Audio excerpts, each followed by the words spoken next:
여러분 살면서 혹시 무엇인가를 간절하게 붙잡아 본 경험이 계십니까? 한번 생각해 보시겠어요? 있으세요? 다들 있으시죠? 우리 청년들 지금 간절한 게 뭘까요? 아직 청년들 방학이라서 아직 많이 안 왔는데 우리 연주는 지금 돌아왔어요. 한국 갔다가. 웰컴. 이제 슬슬 돌아올 때가 됐죠. 청년들이. 우리 청년들은 지금 간절한 것이 졸업. 당장 눈앞에 있는 졸업 그리고 취업. 미국에서 잡을 갖는 게 요즘 정말 쉽지 않잖아요. 취업 그리고 뭐 결혼, 뭐 연애 이런 것들이겠죠. 그렇다면 이제 우리 장년분들은 무엇이 될 수 있을까요? 저도 어느덧 이제 20대일 줄 알았는데 마음만은 이제 20대입니다. 근데 30대 중반이 벌써 되었습니다. 이게 어르신들 앞에서는 제가 죄송합니다. 죄송하지만 저도 나름대로 35이 이제 되었는데 이제 좀 나이가 들어갈수록 죄송합니다. 나이가 들어갈수록 건강, 혈압, 뭐 콜레스테롤, 당 이런 거에 좀 관심이 생기더라고요. 어떻게 건강하게 살 수 있을까? 뭐 운동 뭐 이런 거에 관심사가 이제 바뀌더라고요. 그리고 뭐 재정 문제, 뭐 자녀 문제, 뭐 여러 가지 등 여러분들이 지금 각자 삶 속에서 간절하게 붙잡고 있는 것들이 있으실 것입니다. 저는 간절하게 뭔가를 붙잡았다라고 생각했을 때 한 가지 기억나는 또 제 인생의 또 사건이 에피소드가 있습니다. 제가 이제 아내를 처음 이제 만날 때 제가 이제 좀 대시를 하지 않았겠습니까? 제가 먼저 이렇게 남자답게 대시를 했습니다. 근데 제가 정확히 기억하는 게 2017년에 저희가 처음 만났어요. 3월 14일에. 맞죠? 그리고 지금 만난 지가 3,446일째. 저희가 지금 연애부터 결혼까지 그렇게 됐습니다. 거의 9년째 지금 9 years 우리가 만나고 있는데 제가 그때 당시 이제 아내에게 이제 좀 이렇게 구애를 할 때 제가 만나달라고 이렇게 요청을 할 때 아내가 밀당을 되게 잘했어요. 자, 만나달라. 그러니까 교회 앞 뚜레쥬르에서 만났거든요. 한국이라 뚜레쥬르가 많습니다. 근데 뚜레쥬르에서 나랑 좀 만나달라 이렇게 물어봤는데 기도를 해보겠다는 겁니다. 기도해볼게. 그냥 저는 오케이 할 줄 알았는데 기도해볼게요. 당시에 아내가 LA 여행을 앞두고 있었어요. 한 2주 정도. 근데 기도해보겠다. 2주 동안 저를 피를 말리는 거예요. 아, 이거 어떻게 해야 되나. 그래서 2주 동안 제가 기도를 결심해서 당시 다니던 교회에 기도 굴이 있었어요. 그 개인 기도실이 있었어요. 되게 음침한데 기도 잘 되는 그 굴이 있었어요. 거기 들어가서 2주 동안 매일 1시간 주님께 결단해서 찬양 들으면서 기도를 진짜 열심히 했습니다. 그때만큼 뭔가 간절하게 뭔가 무엇인가를 붙잡아 본 경험이 뭐 있지만 그때가 가장 간절했던 것 같아요. 아내를 너무 이렇게 만나고 싶어서 그런 간절함이. 우리 사랑하는 청년들 그런 형제 만나시길 축복합니다. 그 정도 열정은 있어야지 우리 결혼할 수 있는 겁니다. 그래서 정말 간절했어요. 간절함을 생각하면 그때 기억이 좀 많이 나는 것 같습니다. 그래서 내 아내가 됐다 이제 우리 만나자 이렇게 해주더라고요. 그래서 전 그게 기도 응답이라 생각하고 지금도 주님께 감사하면서 살아가고 있습니다. 그렇다면 질문을 한번 바꿔볼까요?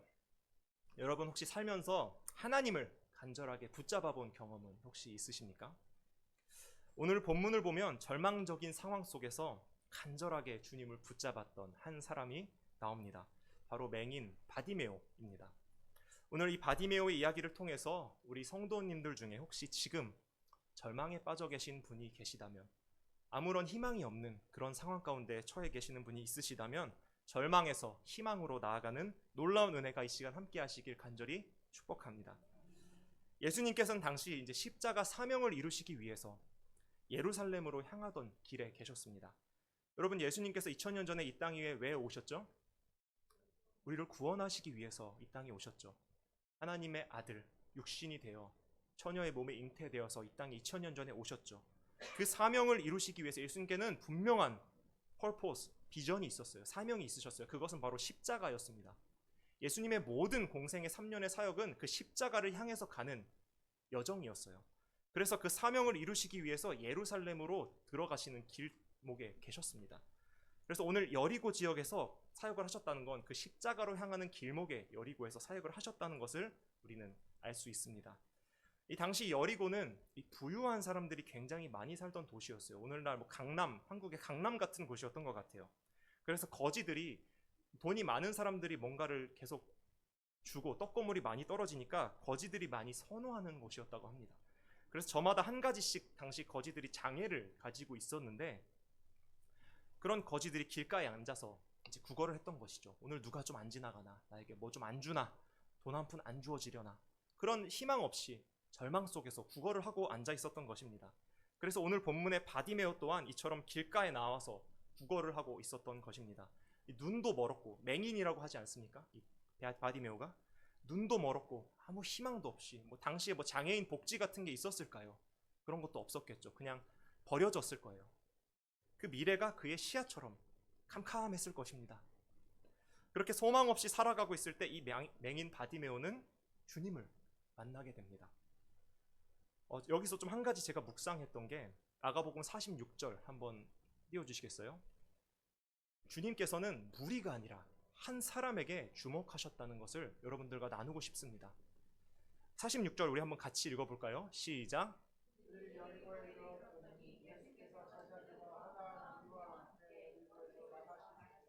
디메오의 아들인 맹인 거지 바디메오가 앉았다가, 그러면 당시 예수님께서 누구와 함께 계셨다고 이야기하고 있죠? 제자들과 허다한 무리와 함께 계셨다고 마가복음은 기록하고 있습니다. 당시 무리들과 함께 여리고에서 나가실 때 맹인 거지 바디메오를 보셨는데, 당시 예수님 주변에는 제자들, 12제자들 뿐만 아니라 다른 제자들도 있었을 것이고 허다한 무리가 예수님을 따르고 있었을 것입니다. 뭐 예수님의 기적을 경험하고 예수님을 따랐던 자들, 뭐 예수님께서 나에게 뭐 왕이 되셔서 나에게 뭐 좋은 걸 주지 않으려나 라는 기대감으로 예수님을 따르는 자들, 여러 가지 부류가 있었을 것입니다. 그런데 한번 여러분 생각해 보세요. 저는 말씀을 묵상하던 중에 이 사실을 굉장히 깊게 묵상하게 되었는데, 주님께서 만약 그냥 세상적인 왕이 되셔서 성공하고 싶으셨다면, 그러지 않으셨지만 만약에 그렇다고 가정을 해봅시다. 자신을 따르던 허다한 무리에 더 신경을 쓰지 않으셨을까요? 여러분들 정치인들 생각해 보세요. 선거 유세할 때는 시장 가서 이렇게 하지만 대부분 유권자들, 허다한 무리에 더 관심이 많습니다. 병 들어간 한 사람에게는 사실 큰 관심이 없습니다. 많은 사람이 따를수록 정치적인 입지가 더 커져서 더 성공하실 수 있으셨을 거예요. 그런데 주님께서는 주님의 도움의 손길이 필요한 한 사람, 그 길가에 앉아 있었던 이 바디메오의 부르짖음을 들으시고 그에게 주목하셨고 그를 회복시켜 주셨다는 것입니다. 우리 또한 지금 많은 사람들 속에, 여기 지금 5, 60명이 앉아 계시는데 무리 속에 있습니다. 예배 가운데 우리는 무리 속에서 주님 앞에 나아갈 때가 너무나 많습니다.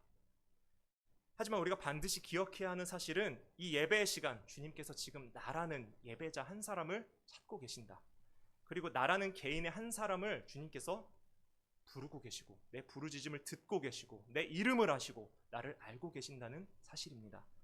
이 예배의 시간, 무리 속에 머무는 신앙이 아니라 누군가는 하겠지, 누군가는 은혜 받겠지, 그렇게 생각하시는 것이 아니라 무리가 아니라 개인으로, 주님께서 주목하시는 한 사람의 개인으로서 주님 앞에 나아가는 여러분들이 되시길 간절히 소망합니다. 그래서 이 바디메오는 예수님께서 지나가신다는 소식을 듣고 뭐라고 소리치나요? 다윗의 자손 예수여 라고 이렇게 소리칩니다. 그때 주변 사람들의 반응이 참 쌀쌀맞아요. 잠잠하라 이렇게 말했을 것 같아요. 아이, 너만 도움 필요하냐? 잠잠해라, 적당히 좀 해. 왜 이렇게 오바해?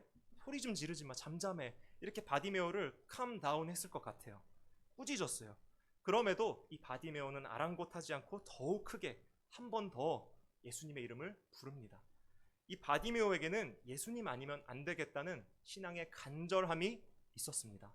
우리가 이 간절함을 배우길 소망합니다. 우리의 신앙에도 간절함이 있었으면 좋겠습니다. 이 바디메오는 오직 예수님만이 자신의 인생의 해답이고 자신의 절망적인 그 상황을 바꾸실 수 있는 유일한 희망이라는 사실을 믿는 믿음을 가지고 있었기 때문에 간절히 예수님을 붙잡았던 것입니다. 오늘 본문을 보면 바디메오가 간절하게 예수님을 다윗의 자손이라고 부르고 있는데, 이 다윗의 자손이라는 호칭에 대해서 좀 여러분들과 깊게 나누길 원합니다. 좀 독특합니다. 분명 사람들은 47절에 보면 사람들이 그에게 예수님이 누구라고 소개를 하죠? 나사렛 예수다. 나사렛에서 좀 유명해졌던 나사렛 예수라는 사람이 온대. 이렇게 바디메오에게 소개를 합니다. 근데 지금 바디메오는 예수님을 뭐라고 부르고 있나요? 다윗의 자손이요. 나사렛 예수라고 들었는데 인풋은 나사렛 예수인데 아웃풋은 다윗의 자손 예수여라고 나왔습니다. 이것은 우연이 아닙니다. 이 호칭은 그가 아무 의미 없이 그냥 막연한 간절함을 가지고 있었던 것이 아니라, 막연하게 간절한 것을 때론 사람들을 광신이라고 합니다. 아무런 지식 없이 그냥 막연하게 간절함을 가지는 것이 바로 광신도라고 하죠. 막연한 간절함을 가지고 있었던 것이 아니라는 것입니다. 이 바디메오는 진짜 예수님이 누구신지, 그분이 나에게 무엇을 해주실 수 있는 분이신지에 대한 구체적인 믿음을 가지고 있었다는 것을 오늘 본문에서 잘 보여주고 있다는 것입니다. 그래서 첫 번째로 이 바디메오는 예수님이 누구이신지를 믿는 명확한 믿음이 있었습니다. 이것은 굉장한 차이입니다. 나사렛이 혹시 어딘지 아시나요? 나사렛 예수라는 것은 지명, 나사렛은 지명입니다. 당시 이스라엘의 지명 이름인데 예수님께서 나사렛에서 자라셨거든요. 어린 시절, 유년 시절. 그래서 나사렛 출신 예수다. 그러니까 나사렛에서 온 예수다. 이렇게 말하는 것을 의미합니다. 당시 군중들은 그냥 자신과 똑같은 인간이지만 조금 특별한 기적을 행했고 유명했던 나사렛 출신 예수를 알았던 것입니다. 이것은 훗날 예수님께서 이제 재판을 받으시고 공회에 끌려가시고 십자가를 지시지 않으십니까? 그때 이 허다한 무리들의 태도가 돌변하는데요. 어떻게 돌변하나요? 십자가에 못 박아라. 저를 십자가에 못 박아라. 예수님이 아니라 살인자 바라바를 풀어줘라. 라고 이렇게 외치면서 예수님을 저주합니다. 이 따르던 사람들이 예수님을 십자가에 못 박으라고 한 거거든요. 왜 그랬을까요? 한번 생각해 봅시다. 이들이 왜 갑자기 돌변했을까요? 저는 말씀을 묵상하던 중 한 가지 사실을 깨달았습니다. 이들이 돌변한 이유는 내가 생각하는 예수님이 아니었기 때문에, 내가 상상하고 그리던 예수님의 모습이 아니었기 때문에 이들은 실망했던 것 같아요. 화가 났던 거예요. 아니, 이런 기적을 행하고 난 그렇게 당신을 믿었는데 어떻게 이렇게 허무하게 십자가에서 죽어버릴 수 있습니까?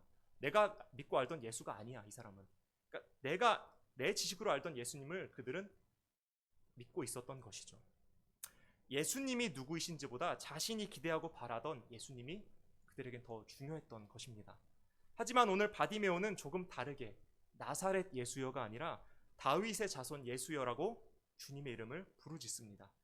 여러분, 다윗의 자손이란 호칭은 놀라운 호칭입니다. 그것은 주님께서 구약 성경에서부터, 하나님께서 창세기 3장 16절에서부터 여자의 후손에서 난 이가 뱀의 머리를 깨트릴 것이라고 예언을 하지 않으십니까? 그것이 바로 그때부터 우리에게 주어질 구원자가 온다는 예언이었거든요. 그리고 수많은 구약 성경 예언서들에서도 메시아가 올 것이다. 임마누엘, 한 아기가 너에게 날 것이다. 너희와 영원히 함께 계실 것이다. 그런 예언을 계속해서 주신단 말입니다. 그래서 구약 성경에서부터 예언하신 우리의 구원자, 하나님께서 보내신 메시아가 바로 예수님이시다라는 것을 의미하는 호칭이 바로 다윗의 자손이라는 것입니다. 놀라운 호칭이에요.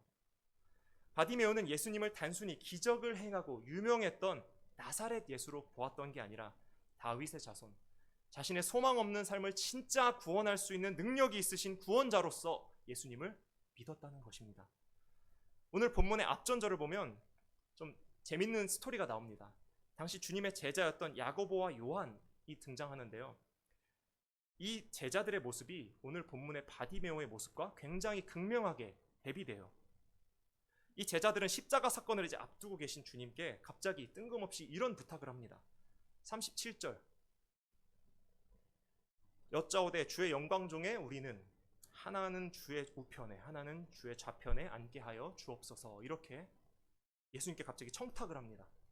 예수님께서 나중에 잘 되시면 주님 메시아시잖아요.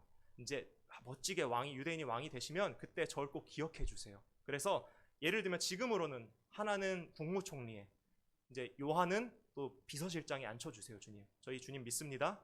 한 자리 주시는 거예요. 이렇게 청탁을 하고 있는 거예요. 야고보랑 요한은 수제자였어요. 베드로, 안드레, 야고보, 요한, 제가 지난주에도 말씀드렸죠. 수제자였어요. 그런데 이 사실은 당시 제자들 또한 예수님이 진짜 누구이신지에 대한 명확한 믿음이 부족했다라는 것을 너무나 잘 보여주고 있습니다.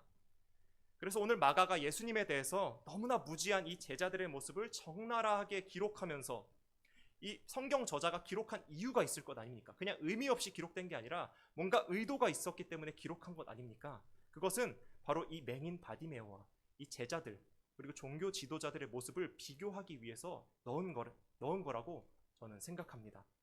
그래서 맹인 바디메오가 예수님의 이름을 다윗의 자손이여 라고 외쳤다고 기록하는 이유는 그것은 우리의 영적인 눈이 열려져서 예수님이 진짜 누구이신지를 바르게 보고 믿어야 한다는 것을 우리가 깨닫길 원했던 것입니다.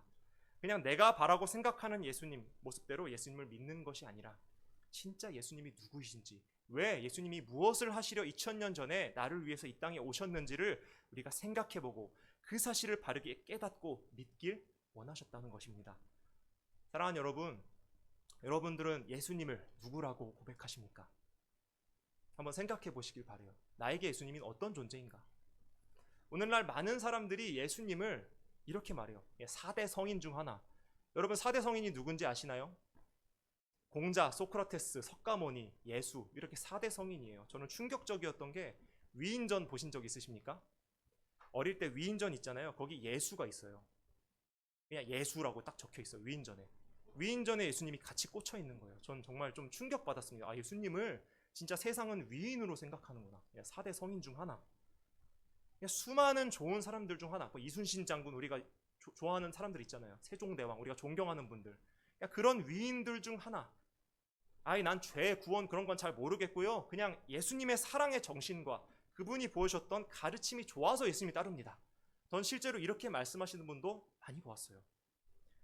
아, 예수님을 믿으면 남들보다 그냥 내가 선하게 살 수 있으니까, 조금 더 도덕적으로 살 수 있으니까 예수님 따릅니다.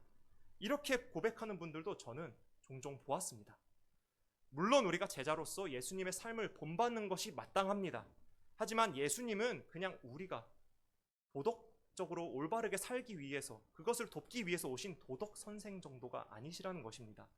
그 모진 십자가를 통해 우리의 죄와 사망의 문제를 해결하시기 위해 아무 소망이 없던 우리 인생에 찾아오신 분이 바로 예수님이라는 사실입니다. 여러분, 예수님이 4대 성인과 정말 근본적으로 다른 점이 무엇인지 혹시 아십니까? 예수님은 무덤이 없다는 거예요. 예수님은 무덤이 없으세요. 여러분, 공자는 무덤이 있습니다. 공자는 죽었어요. 석가모니는 죽어서 화장되어서 그 분재를 여기저기 나눠서 보관하고 있습니다. 소크라테스도 사형을 선고받고 독약을 먹고 죽었어요. 여러분, 제 아무리 인간이 똑똑하고 위대해도 인간은 다 죽습니다. 끝이 있어요. 그런데 놀라운 것은 예수님은 끝이 없으시다는 거예요. 예수님은 무덤이 없으세요. 왜냐고요? 예수님은 부활하셨기 때문에. 예수님은 지금도 부활하셔서 하늘 보좌 우편에서 우리 위해서 간구하고 계시는 살아계신 하나님이시기 때문에 그 우리가 믿고 따르는 4대 성인, 위인들과는 근본적으로 그 태생이 다른 우리의 아버지 되시고 구원자 되시는 하나님이라는 사실입니다. 우리는 그 예수님을 믿어야 한다는 것입니다. 그냥 도덕적으로 선하게 살게 해주는 그냥 도덕 선생이 아니라, 그냥 좋은 분이 아니라 나 소망 없는 나 같은 죄인을 하나님의 나라로 이끄실 수 있는 우리의 영혼의 구원자시다. 그분이 바로 예수님이시다는 사실을 우리가 믿어야 한다는 것입니다. 그냥 내가 생각하는 예수님, 그 정도에서 내 수준에서 믿는 것이 아니라 하나님의 수준에서, 예수님의 수준에서 예수님을 믿어야 하는 것입니다. 다시 한번 질문합니다. 여러분들은 지금 예수님을 누구라고 고백하십니까? 나사렛 예수라고 고백하십니까? 아니면 다윗의 자손 예수요? 진짜 예수님의 본질을 믿으며 고백하며 지금 신앙생활을 하고 계십니까? 이 시간 성령께서 우리의 믿음의 눈을 열어주셔서 더 이상 영적인 맹인이 되어서 내가 믿고 싶은 대로 예수님 믿는 그런 신앙인이 되는 것이 아니라 주님이 진짜 누구이신지, 주님이 나에 얼마나 놀라운 일을 행하셨는지를 깨달아 알고 그 믿음을 가지고 나아가는 우리 모든 성도님들 되시길 간절히 축복합니다. 두 번째로 우리가 살펴보길 원하는 것은 예수님의 부르심에 바디메오가 보여줬던 반응을 여러분들과 함께 살펴보고 싶습니다. 바디메오에게는 첫 번째로 믿음이 있었어요. 어떤 믿음이죠? 예수님께서 다윗의 자손, 어떤 분이신지를 명확하게 믿는 믿음이 있었습니다. 그리고 바디메오는 믿음만 있었던 것이 아니라 반응 또한 있었다는 것입니다. 그래서 두 번째로 바디메오는 믿음에 합당한 신앙의 반응이 있었습니다. 그렇게 바디메오의 간절한 다윗의 자손 예수여라고 부르짖는 그 부르짖음을 주님께서 들으시고 그를 부르십니다. 그를 내게 오라 하라. 그때 바디메오가 어떻게 반응했다고 기록하고 있나요? 예수께서 머물러 서서 그를 부르라 하시니 어떻게 했다고 하고 있죠? 겉옷을 내버리고 뛰어 일어나 예수님께 나아갔다 라고 기록하고 있습니다. 이 겉옷이란 그냥 단순히 우리가 이렇게 입는 외투 정도가 아니었어요. 당시에는 이 사막 기후고 광야 기후이지 않습니까? 이스라엘 중동이 그 추운 날씨에 당시 길거리에서 생활했던 홈리스, 이 거지들을 지켜주던 이불과 같은 거였어요. 거지들의 생명을 지켜주는 최소한의 보호 장치가 바로 이 겉옷이었던 거예요. 그런데 이 바디메오는 자신이 의지하던 겉옷을 어떻게 했다고 하고 있죠? 내버리고, 내가 의지하던 것을 내버리고 이제는 오직 주님만을 붙잡고 의지하겠다는 결단을 가지고 예수님께 나아갔다는 것입니다. 그리고 또한 마가는 그가 뛰어 일어나 예수님께 나아갔다, he jumped라고 하고 있거든요. 뛰어서 일어나서 예수님께 나아갔다 기록하고 있습니다. 여러분 한번 생각해 보세요. 상식적으로 여러분들 맹인이 뛰는 거 보셨습니까? 눈 먼 분이 뛰는 걸 보셨어요? 뛰어 일어나 혼자 걸으는 걸 보셨습니까? 당시에는 뭐 지팡이 같은 게 없었겠지만 요즘에는 이렇게 지팡이를 가지고 다니시지 않습니까? 눈이 시력이 안 좋으신 분들이. 그리고 누군가의 부축을 받고 걸어가시지 않습니까? 근데 맹인들이 지팡이 없이 뭐 부축 없이 뛰는 걸 저는 본 적이 한 번도 없습니다. 뻔히 넘어질 것을 아는데 절대 그럴 수 없겠죠. 한 가지로밖에 저는 설명이 되지 않는다고 생각합니다. 이 바디메오는 믿었던 거예요. 비록 지금 앞이 보이지 않지만 그냥 믿음으로 주님께 나의 몸을 맡기면, 일어나서 주님 앞에 나아가면 주님께서 나를 붙잡아 주시리라, 인도해 주시리라. 그 믿음이 바디메오에게 있었기 때문에 이 믿음의 결단으로 예수님 앞에 실제로 나아갈 수 있었다는 것입니다. 사랑하는 여러분, 진짜 믿음은 마음속으로 주님을 믿습니다, 아멘 이라고 생각하는 데서 끝나는 것이 아닙니다. 믿음은 주님께서 부르실 때 예수님 앞에 실제로 나아가는 반응이 수반되어야 합니다. 근데 너무나 많은 사람들이, 저도 부끄럽지만 머리로만, 지식으로만 네 주님 저 주님 믿습니다. 그런데 이건 안 될 것 같아요. 이건 불가능하잖아요, 주님 솔직히.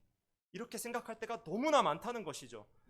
여러분, 누군가 우리에게 구글 맵 주소를 주었다고 생각해 봅시다. 여기로 오세요. 여기 찍고 오세요. 내가 실제로 그 길을 가보지 않고 그 길 맞는 길입니다, 이렇게 말할 수 있습니까? 비록 처음에는 이 길이 맞는지 아닌지 가보지 않으면 모르는 거잖아요. 실제로 찍고 가봐야지 이 길 빠른 길이네, 이 길 안전한 길이네, 우리에게 데이터가 쌓이는 것 아닙니까? 그냥 그 사람이 준 길이 맞다고 생각하면서 한번 가보는 것이 믿음인 거예요. 재고 따지고 이게 맞나? 물론 그런 분들도 있으시겠지만, 정확하신 분들은 그러시겠지만, 진짜 믿음은 명확하지 않아도 그냥 주님께서 오라 하면 가보는 게 믿음이라고 저는 생각합니다. 근데 너무나 많은 사람들이 재고 따지고 계산하고 현실적인 것들을 보고, 그래서 믿음으로 실제로 나아가지 못하는 것을 너무나 많이 보았고, 저 또한 그런 부족함이 있음을 이 자리에서 고백합니다. 오늘 바디메오처럼 눈을 들면 온통 불가능해 보이고 나의 한계만 보여요. 돈도 없고 아무것도 없고 한계만 보인단 말이에요. 근데 믿음으로 그냥 주님께서 오라고 하시면 한 걸음 가보는 게 우리가 가져야 할 믿음이라는 것입니다. 만약 바디메오가 이렇게 했다고 생각해 봅시다. 한번 좀 재미있는 상상을 해봤어요. 주님 죄송한데 지금 오라고 하셨잖아요. 눈이 안 보이거든요. 좀 먼저 뜨게 해주시고 좀. 그러니까 눈을 떠야지 가죠. 어떻게 가요? 저 좀 안 보인단 말이에요. 지팡이라도 주시던지. 뜨면 갈게요, 주님. 만약에 이렇게 했다면 오늘 본문 스토리는 삭제되었거나 아예 전혀 다른 맥락으로 기록되었을 것입니다. 예수님이 얼마나 어이가 없었을까요? 걷게 해주실 수 있는 분이 오라고 하시는데 저 앞이 안 보여요, 제발 눈 좀 먼저 뜨게 해주세요, 이렇게 했다면 얼마나 주님께서 어이없으셨을까. 믿음은 지금 당장 보이지 않아도, 불가능해 보여도, 내 한계가 너무 뻔히 보여도, 여러분들 바디메오가 그렇지 않습니까?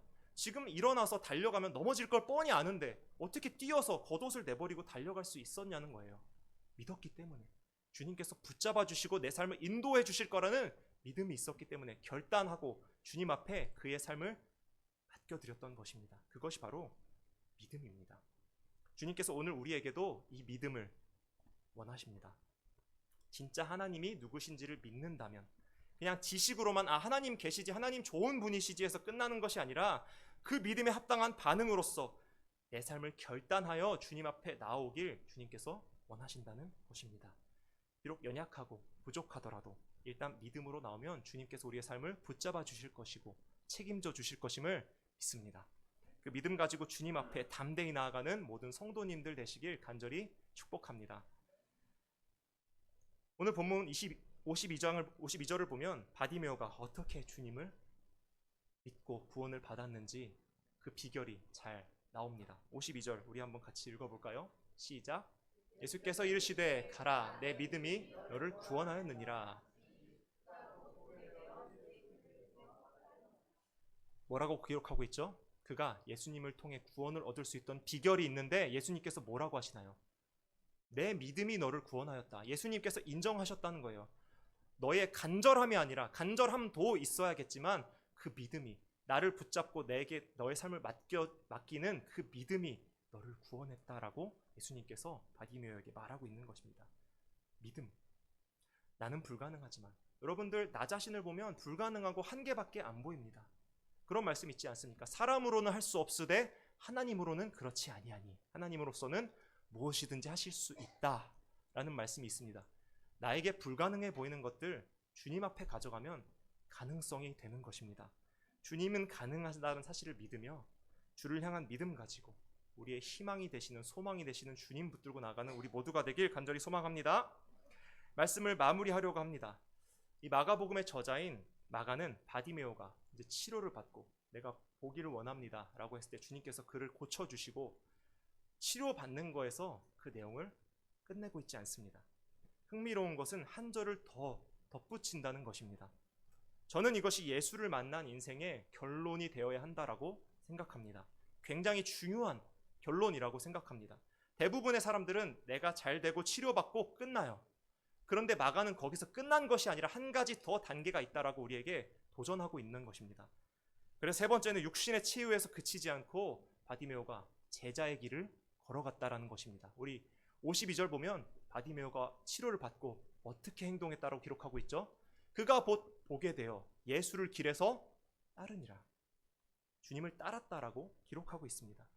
바디메오의 회복은 단순한 시력의 회복에서 그치지 않고 제자로 살아가겠다는 실제적인 결단으로 이어졌습니다. 바디메오는 시력이 회복되자마자 곧바로 길에서 예수님을 따랐다라고 기록하고 있습니다. 길에서 along the road라고 되어 있는데 이 길에서라는 말을 깊이 묵상하는데 참 은혜가 되더라고요. 어떤 길이었을까요? 길에서 그냥 로드였을까요? 우리가 생각하는? 저는 이 길에서라는 것은 예수님께서 가셔야 하는 십자가의 길이라고 생각합니다. 지금 예수님께서 어디로 향하는 중이셨다고 제가 말씀드렸죠?